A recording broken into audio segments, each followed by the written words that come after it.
Hay momentos en una investigación que paralizan a todos los presentes. No por lo que se esperaba, sino por lo que nadie vio venir. Durante semanas aquel hombre guardó silencio absoluto. Ni una entrevista, ni declaraciones, ni apariciones públicas de ningún tipo. Mientras la familia de Nancy Guthrie encaraba las cámaras con voces temblorosas y ojos llorosos, suplicando por respuestas y pidiendo ayuda, él callaba. Mientras los investigadores ejecutaban órdenes de registro y los equipos forenses trazaban cronologías minuto a minuto, él no decía nada. Mientras el público lanzaba preguntas cada vez más fuertes sobre lo ocurrido la noche del 1 de febrero, él seguía ausente. Y de repente, en una sala abarrotada de reporteros y cámaras, y bajo el peso de todo lo que seguía sin respuesta, aquel mutismo terminó. Se acercó al micrófono y confesó que estuvo allí esa noche. La reacción fue inmediata. Audible. La gente llevaba semanas esperando ese reconocimiento, algún avance o prueba de que alguien con acceso a la verdad estuviera dispuesto a hablar. Pero antes de que la sala procesara aquellas palabras, él añadió algo más. Afirmó que ella no estaba sola. 3 palabras que lo cambiaron todo. Antes de analizar lo que esas palabras implican legalmente o para el curso de la investigación, y lo que significan para el paradero actual de Nancy, debemos detenernos. Hay que recordar de quién trata este caso en realidad. Nancy Guthrie, de 84 años. Una madre, una abuela, una mujer que había vivido en el mismo vecindario de Tucson durante décadas, alguien a quien sus vecinos conocían por su nombre, cuyo banco en la iglesia quedó vacío tras el 1 de febrero, y que dependía de medicación diaria. De noches tranquilas en casa, y de una vida estructurada como solo la viven quienes se han ganado el derecho a vivir con sencillez.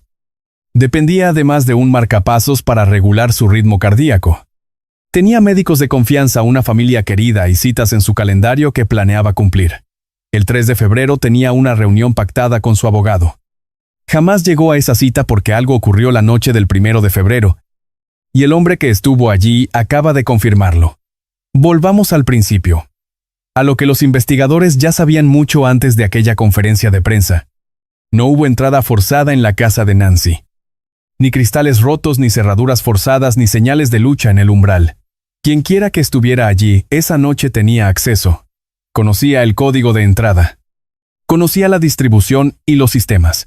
Y ese detalle, ese pequeño y silencioso detalle, cambia por completo el enfoque de toda la investigación criminal. Porque la irrupción de un extraño es un tipo de caso, pero alguien con llave es algo totalmente distinto. La primera y más inquietante prueba no provino de una cámara ni de un testigo.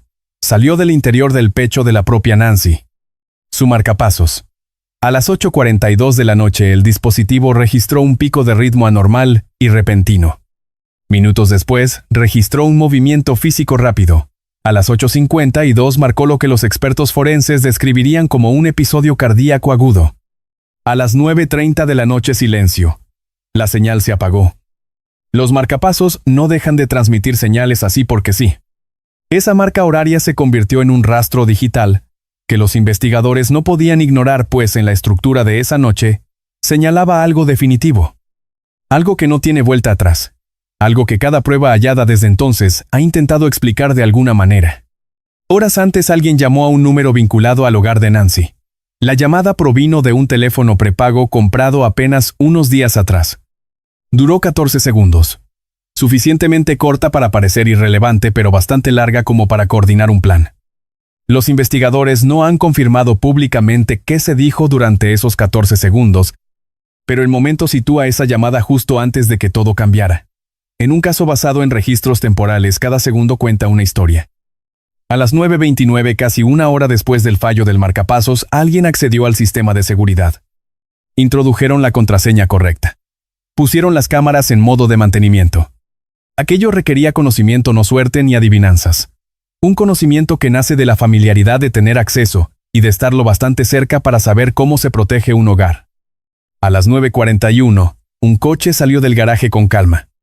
Nunca hubo una llamada de emergencia esa noche. Ni al 911, ni petición de ambulancia, ni golpes en la puerta de un vecino. Nada. Solo un coche saliendo de una entrada en una tranquila noche de febrero y una mujer de 84 años que jamás volvió a ser vista. Cuando los investigadores le pidieron a este hombre que hablara públicamente en las primeras semanas del caso, él se negó. Contrató asesoría legal y se acogió a sus derechos. algo que está perfectamente dentro de su potestad legal. Pero ante el público su silencio fue elocuente, porque mientras él callaba, la familia de Nancy lo decía todo frente a las cámaras. Con voces quebradas pedían a desconocidos ayuda para hallar a su madre. Ofrecían recompensas. Suplicaban que cualquiera con información diera un paso al frente. Ese contraste fue evidente y memorable. Por eso aquella conferencia de prensa tuvo tanto peso. Porque cuando alguien decide finalmente hablar, todos escuchan, especialmente los investigadores. Admitió que hubo una fuerte discusión. Reconoció haber vuelto a casa esa misma noche. Reconoció tensiones por decisiones económicas, las cuales estaban programadas para cambiar en pocos días. Nancy planeaba reunirse con su abogado el 3 de febrero, apenas 48 horas después de su desaparición. El motivo de esa cita era crucial. Revisar y quizás modificar documentos sobre su autoridad financiera, papeles que habrían transferido el control total. Confesó haber regresado para hablar con ella sobre este asunto. Sostuvo que no quería hacerle daño, pero los investigadores tenían una duda recurrente y deliberada. Si Nancy sufrió un ataque a las 8:52, ¿por qué nadie llamó a emergencias? No existe registro de auxilio médico ni un momento donde alguien en esa casa llamara para pedir ayuda para ella. En cambio, cámaras desactivadas, mantenimiento activo y un vehículo saliendo en reversa hacia la oscuridad. Ella no estaba sola. Esa confesión abrió una puerta. La policía ya lo vigilaba porque los datos de las antenas de telefonía de esa noche revelaron algo impactante. Un segundo dispositivo apareció cerca de la señal del teléfono principal durante un periodo de tiempo crítico. No fue casualidad ni azar. Específicamente, él estaba cerca durante un intervalo que resultó determinante. Y a las 10:05 aquel teléfono prepago que hizo la llamada previa volvió a activarse. Esta vez cerca de un tramo remoto del desierto al este de Tucson. Poca luz, casi sin tráfico. Una carretera donde pasan 9 minutos sin ver un solo auto. Tiempo suficiente para descargar algo. Tiempo suficiente para enterrar algo. Suficiente para tomar una decisión irreversible. Y a las 10:12 de la noche, se detectó una conexión Bluetooth secundaria cerca del teléfono principal. Un segundo dispositivo sugiere otro vehículo. 2 personas. Una ubicación remota. Semanas después, los agentes regresaron a ese tramo desértico. No fue una búsqueda ciega ni una corazonada. Fue análisis de datos, rastreo de movimientos y mapeo geográfico preciso. Cada metro de ese terreno fue estudiado antes de que una sola bota pisara la tierra. Los equipos avanzaron con cautela.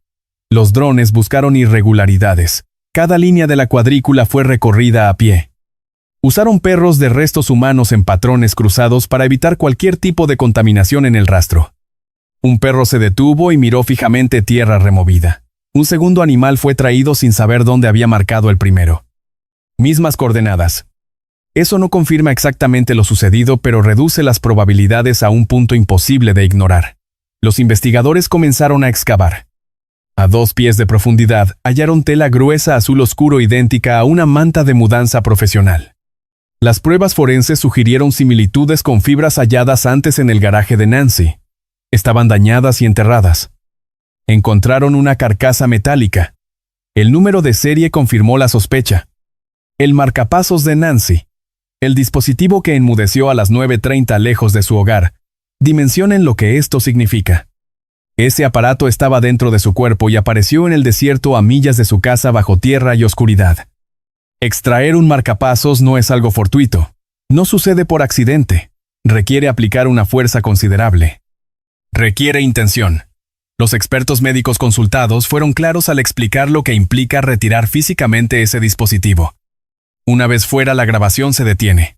Los datos del ritmo cardíaco simplemente enmudecen. Los registros de movimiento y las señales de auxilio desaparecen por completo. Investigativamente, esto es vital. Porque al reconstruir una cronología minuto a minuto, si el aparato que registra todo desaparece, el historial ha sido alterado. Eso no fue pánico, sino un cálculo frío. Sin embargo, la prueba más inquietante de este caso no fue hallada en el desierto. No provino de una base de datos ni del rastreo de una antena. Estaba en la casa, dentro de un aparato cotidiano en el que nadie sospecharía, un altavoz inteligente activado por voz. La noche del incidente, algo activó el dispositivo por accidente. La grabación era breve, de apenas unos pocos segundos. Tras días filtrando el ruido, los especialistas aislaron una palabra. Fue un ruego. Un por favor seguido de un golpe sordo y el silencio absoluto. Los investigadores no pueden asegurar qué significaba ni quién pronunció esa palabra exactamente, pero la sitúan segundos después del colapso cardíaco de las 8:52. ¿Quién más estaba allí esa noche? Compartan su teoría en los comentarios. Cuando los detectives se sentaron frente a este hombre en la sala de interrogatorios, no comenzaron con acusaciones directas. Empezaron con la carcasa del marcapasos. La pusieron sobre la mesa entre ellos y no dijeron absolutamente nada. La evidencia no discute, simplemente se queda ahí. Luego vinieron las preguntas, simples, pausadas y precisas. ¿Por qué el sistema de seguridad pasó a modo mantenimiento a las 9:29? ¿Por qué se introdujo la contraseña correcta? ¿Por qué el garaje registró movimiento a las 9:22? ¿Por qué el teléfono se conectó al Bluetooth del auto poco después? ¿Por qué el rastreo celular mostró una parada de 9 minutos en el desierto? Sus respuestas fueron cambiando con el tiempo. Primero limitadas, luego expandidas. Llegó la admisión, la pelea, la tensión y la reunión pendiente con su abogado defensor. El regreso a casa para confrontarla por aquello. Él sostuvo firmemente que su intención nunca fue causarle ningún daño. Pero los investigadores volvían al mismo punto. A esa ausencia de auxilio que no tenía explicación. Cuestionaron por qué no pidió ayuda si ella estaba sufriendo. Semanas antes del 1 de febrero, Nancy comenzó supuestamente a hacer preguntas directas sobre sus propias finanzas personales. Transferencias pequeñas, y luego otras mayores. Nada dramático por sí solo, pero suficiente para programar una cita con su abogado. La cita era el 3 de febrero. Ella desapareció el 1. Los investigadores confirmaron que planeaba revisar documentos de autoridad financiera. Se trataba de documentos que habrían cambiado totalmente quién tenía el control. Si esa reunión hubiera ocurrido, nada de esto habría pasado. Los registros telefónicos de enero muestran patrones que siguen bajo análisis.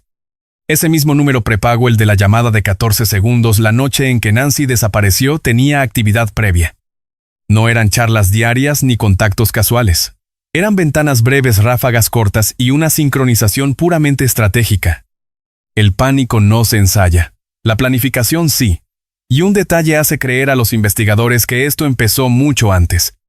Datos de geolocalización de enero muestran un dispositivo desconocido conectándose cerca del barrio de Nancy para luego desaparecer en silencio. Sin conexión Wi-Fi ni llamadas realizadas. Solo apareció y desapareció de forma repentina. Los investigadores ahora comparan esa señal con la actividad del teléfono prepago del 1 de febrero. Si fue el mismo dispositivo vigilando su barrio antes, entonces lo que pasó esa noche no fue simplemente una pelea que terminó saliéndose de control. Fue la conclusión de algo que ya había empezado. Dentro de la familia, la declaración pública causó una gran conmoción. Annie, la hija de Nancy, apoyó a su esposo al principio. Pidió a la gente que actuara con mucha moderación. Trató de mantener intacta la imagen de una familia unida incluso mientras los investigadores acechaban cada vez más cerca. Pero tras la confesión, el reconocimiento de la pelea y la confirmación de que alteraron la seguridad y las cámaras, los informes indican que las fracturas internas en esa familia se profundizaron hasta volverse algo totalmente irreparable. Y Savannah Guthrie, la otra hija de Nancy que siempre mantuvo la calma ante el público, eligió sus palabras con sumo cuidado. Dijo que su madre merece la verdad completa. No solo esperanzas de que vuelva algún día, ni momentos dedicados a rezar por respuestas. Exigió la verdad absoluta. Esas palabras tienen un peso distinto. El peso de quien dejó de esperar milagros y exige rendición de cuentas. El gran jurado comenzó a escuchar testimonios. Los expertos forenses detallaron los datos del marcapasos y los analistas presentaron mapas de las torres de telefonía. Los técnicos de audio describieron cómo mejoraron la calidad de la grabación obtenida del altavoz inteligente. La fiscalía planteó cargos por obstrucción, manipulación de pruebas y, dependiendo de lo que se demuestre finalmente, homicidio involuntario. Pero un cargo destaca sobre todos los demás. Uno que cambia por completo el panorama legal de este caso. Ese cargo depende de un hecho aún sin respuesta. El paradero de Nancy. Porque sin ella, el caso sigue suspendido en una agonía incompleta en la que su familia vive cada día. Los investigadores creen que la parada de 9 minutos en el desierto no fue el sitio final. El Bluetooth sugiere un segundo vehículo. Existe la posibilidad de que el movimiento continuara más allá de aquel punto. Las cuadrículas de búsqueda se están expandiendo ahora mismo. Usan radares de penetración terrestre en nuevos sectores. Revisan las cámaras de tráfico de las autopistas que salen de la zona. Los lectores de matrículas en condados vecinos se examinan buscando coincidencias con vehículos vinculados a personas de interés. Cada dato reduce el mapa. El terreno del desierto es implacable. El viento deforma el suelo y los animales alteran la superficie. El tiempo lo complica todo, pero los equipos en este caso no se han detenido ni han reducido sus esfuerzos. No han pasado página. Siguen allá afuera, porque la evidencia digital no olvida. Las torres registran cada conexión. Los sistemas de seguridad graban entradas. Y quienes cargan con la presión de lo ocurrido esa noche terminan por quebrarse. Antiguos investigadores federales que han seguido este proceso de cerca notaron algo que ocurre cuando dos personas comparten el secreto de un crimen grave. Los pactos rara vez perduran. La presión aumenta. Los lazos se rompen. Las deudas asfixian. Y a veces quien callaba es el primero en hablar. Esta es la cronología que el expediente reconstruye. Cada marca de tiempo está sellada en los registros oficiales. La curva comienza a las 8:42 con el pico anormal del marcapasos. 5 minutos después movimiento físico brusco. A las 8:52 distrés cardíaco. A las 8:58. El altavoz inteligente capta la súplica. Poco después, el dispositivo médico se apaga para siempre. A las 9:22 el garaje detecta movimiento. A las 9:29 el sistema de seguridad pasa a mantenimiento con la clave correcta. A las 9:41 un vehículo abandona la entrada. A las 10:05 el teléfono prepago se activa al este de Tucson. 7 minutos más tarde un segundo dispositivo Bluetooth se conecta cerca de esa misma ubicación. 59 minutos desde la señal de auxilio hasta el último rastro en la casa. En ese lapso se esconde todo. Nancy Guthrie sigue desaparecida. Su familia aún aguarda alguna respuesta.